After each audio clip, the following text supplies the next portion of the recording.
Wouldn't it be great to know the smartest thing possible to do with your money? This video is going to teach you exactly that. We're going to cover the best investment strategies for beginners. By the end of this video, you'll even know how to invest like a millionaire. When you do research about investment strategies online, you're going to come across 4 common methods: growth, value, and momentum investing, and then dollar cost averaging. All of these strategies have their upsides, but they do also all have their own unique disadvantages. Additionally, it's important to note that your current financial situation and your tolerance for taking risks are both also going to play a large role in which investment strategy makes the most sense for you. Let's start with value investing. This is going to be like bargain bin shopping. You're trying to get the most bang for your buck. You're trying to find the stocks that are undervalued by the market, those that you think are underpriced compared to the intrinsic value of that stock. That is a measure of the company's previous performance, revenues, and cash flows. Eventually, other investors and the market as a whole should shift to share your opinion, thus raising up the stock price. Of course, the primary drawback of this method is that it assumes you already know how to do the technical and fundamental analysis necessary to find undervalued stocks. If you're a beginner, you probably just don't have these skills. And to be honest, not everybody working on Wall Street does either. You can circumvent this issue by investing in products like mutual funds or ETFs, which do the hard part of picking out the stocks for you. Essentially, mutual funds and ETFs are like buying a basket of stocks. You get small pieces of a lot of different companies by simply purchasing just one share. For doing the stock picking though, the investment companies are going to charge you fees, and these are going to eat into your investing profits.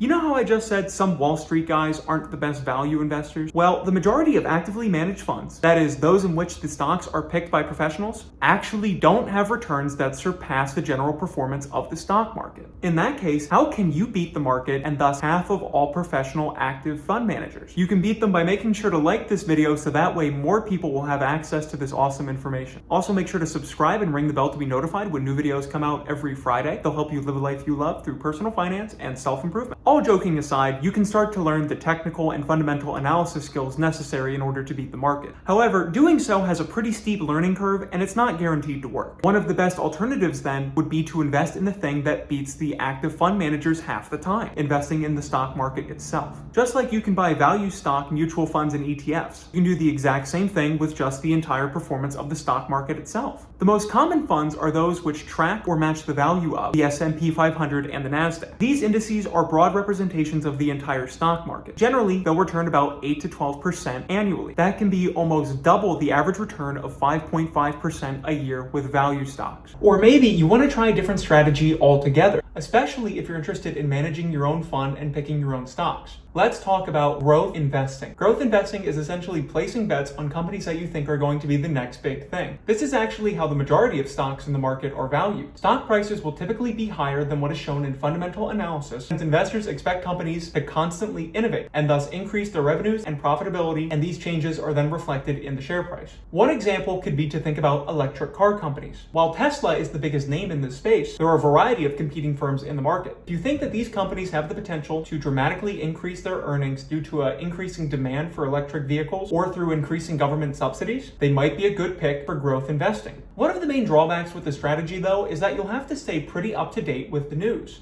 There's going to be a lot of things that can impact the valuation of a company, whether that's normal market factors, things affecting their industry, technological advancement, or anything else. Now, research indicates that in the long run, and the long run is the way you should be thinking about your investments, growth investing will be beaten by value investing. You can still come out ahead by investing in these stocks in what are called sub-periods. This means that you're going to have to time the market, and that is notoriously difficult to do. Even the people heralded as having predicted all of the major stock crashes in recent times have been very wrong about some of their other predictions. Sub-periods include times of low GDP growth, decreasing interest rates, and whether a company has a sustainable competitive advantage. Again, determining all of that is going to require either timing the market or putting in a lot of effort to do a lot of research and analysis. You could buy growth stock mutual funds and ETFs in order to have the stocks picked for you. You could even balance your portfolio with a combination of growth and value stocks. This way, you should still have a less volatile, positive return no matter what the market conditions are. Or you can just skip all of the hard work and do the thing that beats half of the active fund managers, simply investing in broad market index funds. But maybe that sounds boring to you. You're a risk taker, and you want to have the potential of getting some massive profits pretty quickly. I was also a gambler, which you can hear about in an old video of mine. With this in mind, let's talk about momentum investing. Momentum investing is about riding the wave of a stock's performance. Those that have had steady increases in price or revenue for a while should continue to do so, at least in theory. Stocks that keep declining are likely to do so as well, according to this strategy. Have you ever tried to learn about cryptocurrency online? You've likely seen crypto influencers tweeting out those really complicated looking charts and then making some sort of a prediction based on them. That is an example of momentum investing. Very often, these charts show the correlation between the price of a crypto asset and then its trading volume. The idea is, if trading in volume increases, that means there is more demand for that asset. If demand increases but supply stays the same or decreases, then the price should go up. The problem is, when you see people talking about these kinds of charts, they tend to throw around a lot of inside baseball terminology, and they go out of their way to highlight all of these different patterns based on the candles. Now, this can be pretty complicated, especially for beginners, and it's also pretty risky. Look through some of the predictions that a random crypto influencer on Twitter has made online, based upon these trading volume and momentum charts. Assuming they don't delete their wrong one, you're going to come across a lot of wrong predictions, and you're going to find them pretty often. This is because markets are very complicated. In economics, the first thing we do is assume the principle of the rational agent. This means that people are supposed to be well informed and always make the best decision that will benefit them the most. This is obviously not the case in the real world. Crypto is new and also pretty volatile, but these same principles also apply to the traditional stock market. Things go up and down depending on investor confidence or simply how people are feeling. And that's a dirty secret of finance. It's not just about studying markets. It's about how people's decision making affects the prices of securities based on how we feel. Now, let's say you found a stock whose price you think is going to continue to decrease and you want to try out momentum investing. You can do what's called short selling, where you borrow some shares of that stock and then hope the price of it goes down. If it goes down, you can then buy those shares at the lower price and thus profit the difference, the price at which you bought it and the price at which you borrowed it. Now, let me just say, we are discussing this for academic purposes only. Short selling is a terrible idea for most investors. When you short sell stock and the price goes down, you're going to profit from that difference. However, it is much more likely that the stock price increases from where you borrowed it at, and that difference is then going to be your loss. And technically, if the price of that stock continues to go higher and higher, this enables you to have unlimited losses as the stock price continues to climb.